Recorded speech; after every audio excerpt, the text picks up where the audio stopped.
All right, we are back here talking New York Yankees baseball here as they're in an interesting spot of their season, obviously, without Aaron Judge for who knows how long. Join me today, a great follow on Yankee Twitter, a great friend of the podcast, Dan Federico is here. Dan, welcome back. How are you? Hey, Mike, what's going on, man? Long time no talk. Yeah, well, absolutely here. And obviously, the Yankee season here, I want to get your sort of your general take on how things are going here because obviously, like, the Yankees themselves seem to think they're in an okay spot. You talk to the fans, they feel like they're in the meme of the dog and the fire saying this is fine. So like where are you standing on the Yankees? It's funny you say that because when you look at let's say Yankees Twitter or listen to the radio, TV, even it's like the sky is falling. And what's funny is I a lot of times do agree.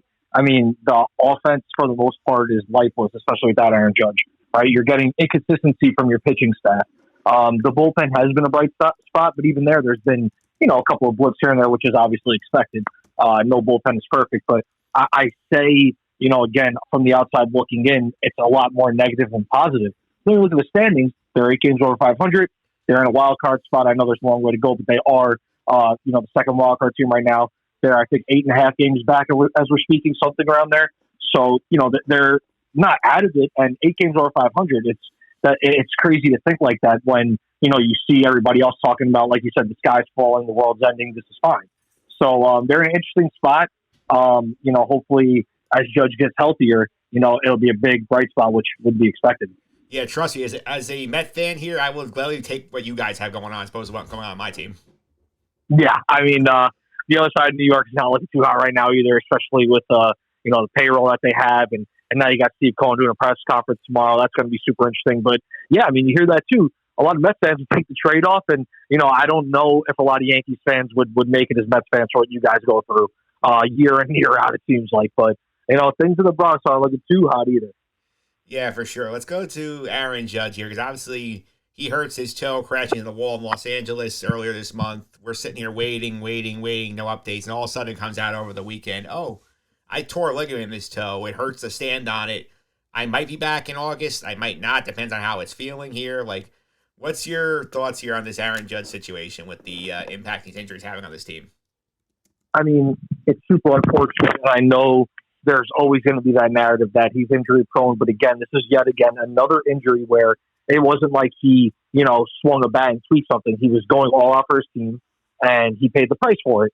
And that's something that's unfortunate, especially when you factor in that, I mean, as it stood, he was looking like he was going to be on pace for last year home runs wise. And, talking about an MVP candidate, he was hitting, it seemed like, even better than he was last year. I mean, he was repeating what he did a year ago. He's the heart and soul of the team. Obviously, when you get named captain, that's something that kind of comes with the territory. But you could see record-wise, everything. The team is just completely different when that man is on the lineup, whether he's hitting or not. And it's a massive loss. Again, the mum on the word from the organization where it was, we don't really know what's going on or they're not saying it. And then Judge comes out where he said it's torn ligament. Now, there's no real timetable. It's tough, man. It's something where, this team is not going to do anything in terms of playoffs if this man is on the lineup every day. And the question is he going to come back this season? And then, once you figure that out, do they pivot at the trade deadline? And I know we're probably going to talk about that later, and that's kind of jumping ahead. And I'll never say the Yankees would sell, but that's something you have to factor in if Judge is going to miss the year, and kind of got to retool around that. Yeah, it's a scary situation because obviously you're not finding him with a trademark who's as good as Aaron Judge, but like they knew they needed an outfielder anyway, regardless of the deadline. But like now it's like they feel like that sort of scales up the need of the bat in general. Yeah, I mean it's not even like you said, you're not going to replace Judge, and there's so many holes in this lineup that you really do probably have to either upgrade, replace if you're looking to even make noise in the playoffs with Judge. So that's why I'm saying when you factor him not on the team, or unfortunately if he is out for the year, God forbid for Yankees fans, I mean that's something that I find fascinating, and it kind of harkens back to free agency this past offseason because as much as a deep down Yankee fan, of course I wanted Judge to stay, and as a baseball fan, I thought Aaron Judge, Yankees synonymous, him in pinstripes, captain, all that. Like it's just the perfect story. But there was that part of me where that Arson Judge tweet went out where I'm like, if he did leave, the Yankees would have to blow everything up and really start fresh because without him, they're nothing, and you really have to retool. So Not saying they're going to go that far, obviously, because he's under contract for the rest of his career, and he may make it back this year. I mean, I'm speaking like he's out for forever, right? I don't mean to jump ahead, but I'm just thinking, if he's not around, what are the Yankees going to do? Yeah, certainly an interesting question here. It hasn't been helped by the fact that, the rest of this team is not really doing much to help out when he's not there. Particularly, I mean, Giancarlo Stanton has been hurt and is hitting a $190. Josh Donaldson's hitting a $125. Like DJ LeMahieu's in up and down with injuries here. Like the supplementary guy's not helping here. Like, why do you think the rest of the offense, like, nobody seems to be doing anything outside of Rizzo?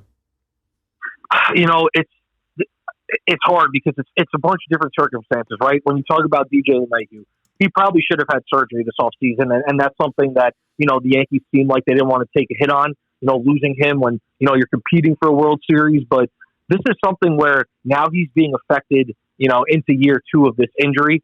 And I think this is a big reason behind his problems. Then you have Stanton, who, ever since he's been a Yankee, it's been, he starts off hot, gets hurt. It takes him, up to a month to kind of get a groove back. Then it gets hot, then gets hurt. It's like that vicious cycle, which right now you're in that down part where he's back from injury, but he's still trying to find his groove. So, you got to hope that he'll eventually pick it up soon. And then you got Josh Donaldson, where he just seems like a lost cause. And now it's starting to, be defensively. And, after a couple errors, was it last week where he made 2 errors on one play. And it's just, it's one thing where you have that mentality and that play style that he has, and you're succeeding when you're cocky and you're, do a little extra. But when you're struggling and you're like that, you're not going to earn fans anywhere. So he, to me, I think the writing is on the wall with his career in pinstripes. I know Joel Sherman came out with something today. I'm not sure when this podcast is going to get posted, but the Yankees are starting to follow the Aaron Hicks model, where he's sitting for multiple days in a row, and they play him sparingly, and then eventually that leads to a DFA. And the way he's playing, it looks like that's where things are heading. Yeah, on day to record, we'll look at the lineup right now. We are recording on Tuesday night. It's going to be out Wednesday morning when you're listening to this. Josh Donaldson in there batting 6th today at third base, but I mean, it's hard to imagine how much longer let a guy keep playing who's hitting a $125 with 6 homers and 8 RBIs in the season. Yeah, I mean, I know all off season, the Yankees, you have the talking heads on, yes, whether it's Michael Kay, Jack Curry. You watch the hot stove, they're, saying the Yankees believe in him, and, they think his defense alone is worth the money, but they thought his bat was going to come around. And it's just the fall from grace has been honestly astounding to watch. And it's one of those things where, I'm not the biggest, I'm not a Cashman hater. I'm not going to go that far. I definitely question a good amount of what he does, and the infallible, title he has around him in Yankee land, I don't necessarily get.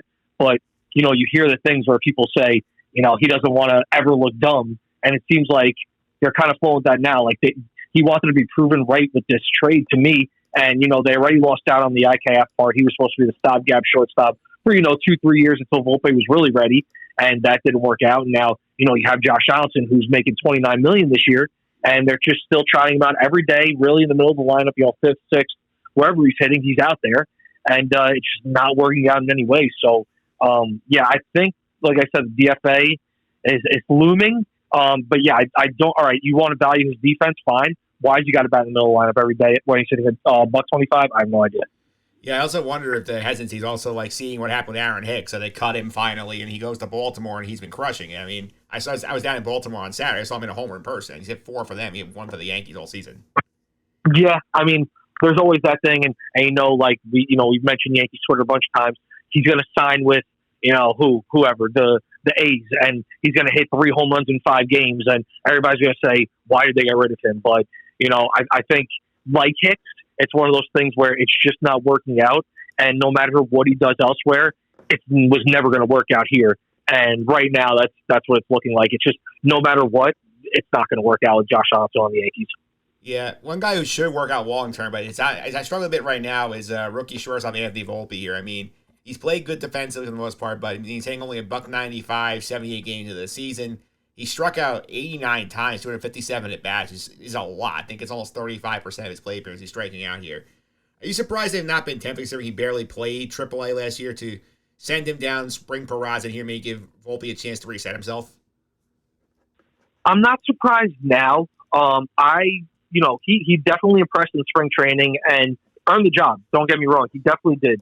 But, in spring training, you're going against a lot of journeymen. You're obviously facing some top talent, but not every day like you really are on the major league level. But once they brought him up, it would have to be, and it's harder to get much worse. I mean, there are sometimes you watch the games and he just looks completely lost, but it had to get, worse for him to get dropped to AAA. I don't see it happening. I think they, a part of me is like, listen, even if he's seeing pitching that's not great, just getting your swing back, getting your groove back, gaining some confidence, stringing together good at-bats every game, that means something. But at the same time, it also means something to see Major League pitching. And it seems like they're just ready to roll with the punches. I mean, Hal Steinbrenner was on Michael K's show last week, and he made it adamant that Volpe's here, and he's staying, and that's what it is. He has some bright spots, don't get me wrong. I mean, the power is there. And when he gets on base, he's an absolute menace. But is he getting on base that much? No. And it's something that is hurting the Yankees, but also at the same time, I feel like a lot of fans and maybe even the organization entered the season that he was going to be relied upon to be, not this great standout player, but, rookie of the year contention and, be at the top of the lineup every game. Like, he had very high expectations, and that comes with, being from Jersey, the Yankee fan, the homegrown prospect, the draft, all that ties into it. And, things aren't working out right now in the plate, but I just don't see them doing it. I'm not surprised they haven't dropped him. Yeah, and the crazy thing is, too, is like it doesn't feel like there's a lot of internal options to really look at improve his team. I mean, Oswald Peraza, whenever he gets back from whatever his injury is going on in AAA, could be one, but like that's only really one spot. I mean, they're bringing in basically every journeyman outfielder under the sun to try and patch the outfield holes, and like Esteban Florial. I mean, you look at the situation here. It feels sort of similar with the Mets doing Mark Vientos, where it feels like, in my opinion, the Yankees don't think he's going to be worth anything. I feel like if they did, he would have gotten a shot already. Yeah, I mean, I was as big of a proponent as anybody for Esteban Florial. If anything, for his speed, his defense, being a true center fielder, I followed him a lot throughout his career, and I thought he had the tools to make it. Now he does have a hole in his swing, but this is kind of like harkens back to the Volpe conversation we just had. He's going against AAA pitching where, he's had years now in AAA, not, a year. He's been there a while. He's seen a lot of this pitching. He's obviously playing off the charts right now. His power numbers are there. He's playing fantastic, but when he gets to the major league level, is he going to be able to even look similar to that? And then does he lose trade value? I still think it was worth a shot, especially with the injuries they dealt with and how he's playing. But like you said, it just seems like the Yankees are, wash their hands and don't think there's really any future with him, which is sad to see because he's a former top prospect. Again, like I said, I followed him a lot throughout his career. I remember scouts watching him being really tantalized by his skill set. But, when he has been called up, he hasn't been able to provide too much at the plate. So I kind of get where they're saying. Selfishly, I do want to see him get called up or bid, but it just seems like it's not in the cards for him. Yeah, let's get to the pitching side here. First of all, does it feel weird that we're going to say the Yankees have to pitch their way to the playoffs given the way they've been built the last few years? I mean, yeah, but it's something that's needed. We all see it every time you get to the playoffs, man. Pitching is the key. And, the Yankees, on the flip side, with their offense that has been one-dimensional at times, constantly get shut down by great pitching. So, obviously Garrett Cole at the top. He's having another, really great season for the Yankees, putting it together very well. And even when you look, I mean, Nestor's numbers aren't great, but, he had some good outings before he went on the IL. Stevie's starting to, get back on track. He had a great game against the Rangers his last time out. Obviously, he's still working his way back from injury. And then even some of these replacement guys, I mean, Clark Schmidt, Domingo Germán, they're bottom-level guys in terms of starting rotation, but, they put together some bright spots, if not inconsistent, obviously. I mean, the Yankee fans have seen, especially Domingo Germán over these years, and I understand why fans, kind of get sick of him, but he provides some value out there. Same with Clark Schmidt. Some games he can really give it to you. And even a guy like Johnny Brito, he's shown flashes as well. So the starting rotation has been there. Obviously, a guy like Carlos Rodon, who seems like his debut is imminent, that's going to be a major boost. And, once you get to the playoffs and carry your way, Garrett Cole, Carlos Rodon, as long as they're healthy, I don't know how much better it gets in baseball. Yeah, I feel like for sure. I mean, it's not something Yankees are going to be used to here, where you're going to be playing a lot of these 2-1, 3-2, 4-3 kind of games. And, like, they're going to have to win a lot of those until Aaron Judge gets back. Yeah, They are, and it seems like the rotation for the most part again, obviously Colt's top, and hopefully Sevy regains form and Rodon, and you hope those guys can still hold it down, and the bullpen too has been fantastic. I mean, there's no immaculate reliever unless your name's Mariano Rivera. So obviously there's been some slip ups, but for the most part, as a unit, the bullpen has been super strong for this team. Probably the main bright spot among all positions. So the combination has been there, and especially now with a very much lack of offense, it's a good time for this pitching staff to really do their thing. Yeah, for sure. Here, I want to ask you about what Hal Steinbrenner said when on his media tour last week. We talked to Michael Kay, and Kay said to him, talked about the Yankee fans being upset with what's going on here, and Hal Steinbrenner basically said, "I have no idea why the fans are upset." And to me, that was the wrong message to be sending here. When you own the New York Yankees and you're 8 games over 500, and you have a payroll second only to the Mets in the league. Of course the fans are not going to be happy. Yeah, listen. You see Michael Kay and the K Show promote Hal Steinbrenner's coming on Wednesday at 4 o'clock, or they've done it with James Dole in the past. They bring these people on, and I go into those every time I listen to them. It's going to be a lot of corporate speak, a lot of no real stuff of substance is going to come out of there, right? But when you say something like that for Hal, you only know that's going to rile up the fans even more who are unhappy, and that's your fan base, man. It was pretty tone deaf in my opinion, but at the same time, I don't think he really cares. Not saying I blame him or don't. Guy's the owner for a reason, and he has how he feels, and that's kind of how it is. But it was super tone deaf in my opinion. I think a lot of fans, and I'm not sure across sports if there's much owner fan base support or a kinship, but Hal is the brunt of it a lot of the time with the fan base, and I thought that would have been a good time to kind of bridge the gap a little bit and kind of be like, yeah, I feel your guys' pain. I'm with you guys. And instead, he's just like, why are you guys feeling that way? So, yeah, didn't make much sense to me. Yeah, that's an interesting quote I want to give you here, too. This is from, I just found this on Twitter. I was looking around stuff here. Michael Kay did an interview with on the show podcast with John Heyman and Joel Sherman. Did you hear his quote about Brian Cashman? I did not. All right, I'll pull it for you. I have this from Twitter here. It says here, this is what Michael Kay said to them. Whether he, by he means Cashman, has touched the ability championship team that remains to be seen. The one thing that bothers me when I talk to Brian about that stuff, he says their secret sauce works 162 games, and then the postseason is a crapshoot. Well, then my answer is get a better system, because it doesn't seem to be a crapshoot for the Astros. You should not build a system that's a crapshoot the most important time of the year if it's not good business. So they got to get something that works over 162 and the postseason, which I feel like that's music to the ears of Yankee fans. Wow. That's really interesting. Not that I'm one of those, I'm a big Michael Kay fan, and I know he gets a lot of crap on Twitter and stuff, and they say he doesn't talk against them, but I feel like he does keep it real, and that's definitely a real statement. That's something that I do 100% agree with him as well. The crapshoot stuff, and it's hard to, I don't want to say I wholeheartedly disagree, because you see something like the Phillies last year, and it's just and the Nationals did it, a few years ago as well, where, you get hot at the right time and you just make it in, and there they go. But, I don't want to hear that as a fan. And I don't think, because then what it comes down to is at the end of the year, it seems like, especially since, they've started this run where since 2018, it's always some sort of an excuse to end the year where, oh, we weren't hot at the right time. Oh, there was injuries. Oh, was that. I feel like the crapshoot explanation just breeds excuses every single offseason. And, starting this baby bomber era, whether you say it was 2016 with Severino and Sanchez, 2017, I kind of put it at 2018 because that was when they were really supposed to make it and do it, win a World Series. It seems like that's been the excuse all these years, and it's kind of wearing thin on me personally, and I feel like a lot of Yankees fans.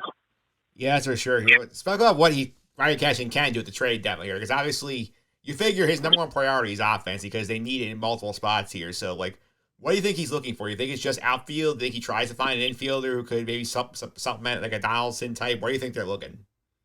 Well, it's interesting because I don't know. The third base situation is fascinating.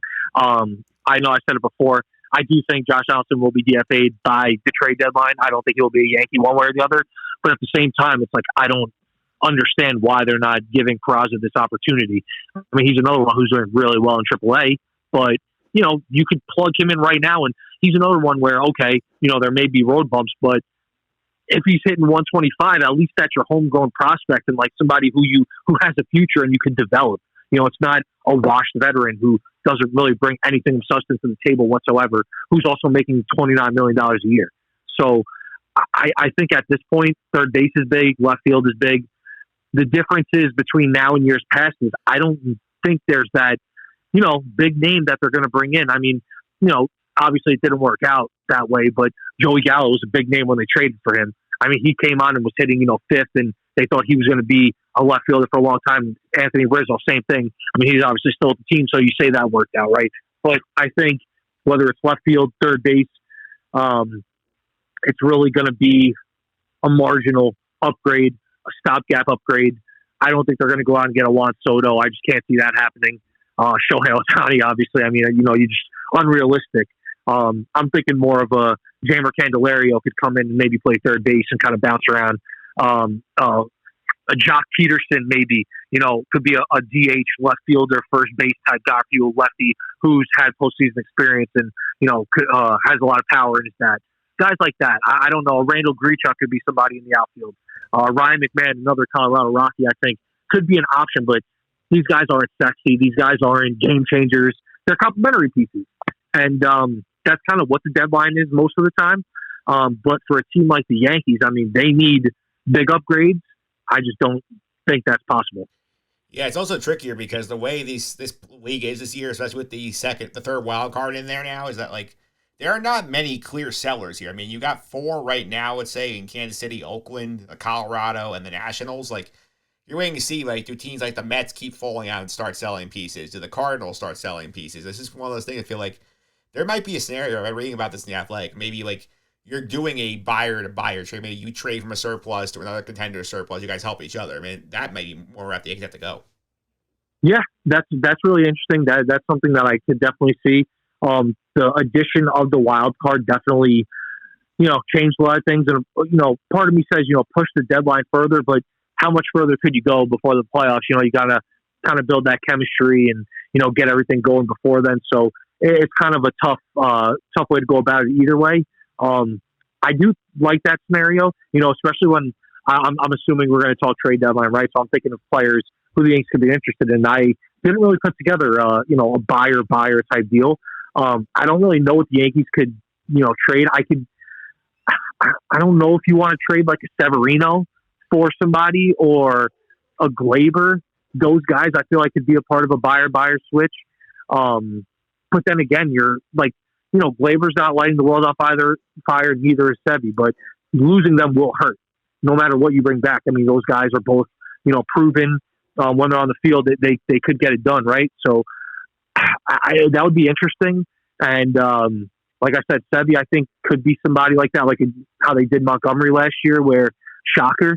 Not that I expect that, but that could be somebody, and Nestor, he's not healthy, but he was somebody who I thought they would shop more this past off season. I thought they would sell a high on him, even though I really liked what he did for the Yankees last year. So that could be interesting. But then again, what's the surplus? You're pitching, your starting rotation kind of, and your bullpen, but you need that in the playoffs. So do you really want to sacrifice that to get offense? I don't know. I think the guy for me would be like Domingo Germán. I guess he'd be a kind of guy you're dangling, say, oh, can I get an outfielder for Domingo Germán? Sort of doing another one of those Monty to the Cardinals trades. Yeah, but do you, like, the thing is, I get that, and he's somebody, of course, I would be interested in trading if I was Brian Cashman, but, like, are you really getting a big upgrade for Domingo Germán or Clark Schmidt, or is that just another, you get a marginal upgrade and then you hurt your pitching depth? It's tough, man, because their surplus is from a position that you need in the playoffs. And we spoke about this before. Pitching is going to lead the way for them as it stands right now. So do you really want to deal from that? I don't know. Yeah, it's a very fascinating question here. I assume they're going to end up with some kind of bat. I don't know where it's coming from, but they're going to get a bat here. Let's say... I agree. I agree for sure. Let's say the worst case scenario here, that Judge does not get back for some reason. The tone does not come here. If they add a bat, is that enough for them to make the playoffs and win a round here without Judge? I don't think so. I think there's just too many holes too many inconsistencies with their regular players. I mean, who knows when September comes if Stan has another injury, right? Who knows if, you call up Oswaldo Peraza and, he's done so well in AAA and he just doesn't get it done starting at third base. Or, one of these things, another guy goes down, Bader continues to get hurt. Rizzo's in there's just too many question marks. With Judge, there's question marks. So without him, I can't see them making out of a wild card round. Again, you may get lucky, or not lucky, but you ride off the back of a Cole who could win you a game 1-0. But for the most part, I can't see them even making out of the wild card without Judge. Yeah, and you look at where they are right now. They basically, I assume they'll probably be a 5 or a 6 right now. Which means you probably want to be the 6. You get the Central team as opposed to like either Baltimore or Houston/Texas. Like that would probably be a preferable route for the Yankees, even though nothing's guaranteed. Yeah, with their past, it always seems, no matter what year it is, it's like you play the Indians. The Guardians or the Twins. They have a lot of success against those teams. But yeah, it's going to be tough either way. You got to hope Judge comes back, and even if he comes back, then you got to worry about, was he rushed back? Is he still hurt? It's the worst case scenario happened where Judge went down with this injury on a free play again, especially when he was like going all out for your team. It was a real crappy situation for them, and I don't know, man. It's wild to see how lacking this team is without one guy, especially in a sport like baseball where you think there's multiple guys trying to pick it up. But if any reason shows Judge is worth the contract alone, it's what you're seeing right now, where the Yankees are really not much without him. Yeah, the one thing I will say that could help work in their favor is that their schedule, I think, starting now, going through the Mets series, is pretty light. I think the only teams above 500 they play for the next month or so are the Orioles for 4 next week and the Angels on the West Coast, I think, after the All-Star break here. Other than that, they're playing a lot of losing teams. So, that's a lot of games. Maybe your pitching can steal your games. You can build a little cushion that, you don't have to rush Judge back. Yeah. No, listen, schedule falls that way sometimes. And if there's any time, it's now. And then, you got the All-Star break coming up in a couple weeks. It's you get you get that break, right? So you kind of reset. So there's always positives in that. And listen, they do have a lot of proven players. Anthony Rizzo, proven playoff, tough, big city player. Giancarlo Stanton, when he's healthy, how many big home runs does this guy hit? I know he gets a lot of slack, but he's done a lot as well. Gleyber Torres has shown some stuff in the past. DJ LeMahieu, you got guys who've done it. Harrison Bader's been to the playoffs with the Cardinals multiple times. There are guys who could do it in the lineup. It just is who could put it together all at once, and it doesn't seem like that's been going the Yankees' way this year. Yes, for sure, Dan. Thanks for all the time. Really appreciate it. If you want to follow on social media, how can I do that? Of course, man. Dan Federico on Twitter. I've been slacking a little bit this year. Just real life job getting in the way. That's the downside of not writing anymore. But I'm always still spitting off takes. Any info I get, I'm always eager to put out. So always follow me on there and keep you updated. Absolutely, Dan. Thanks for all the time. Really appreciate it. Of course, Mike. No problem. Thanks for talking.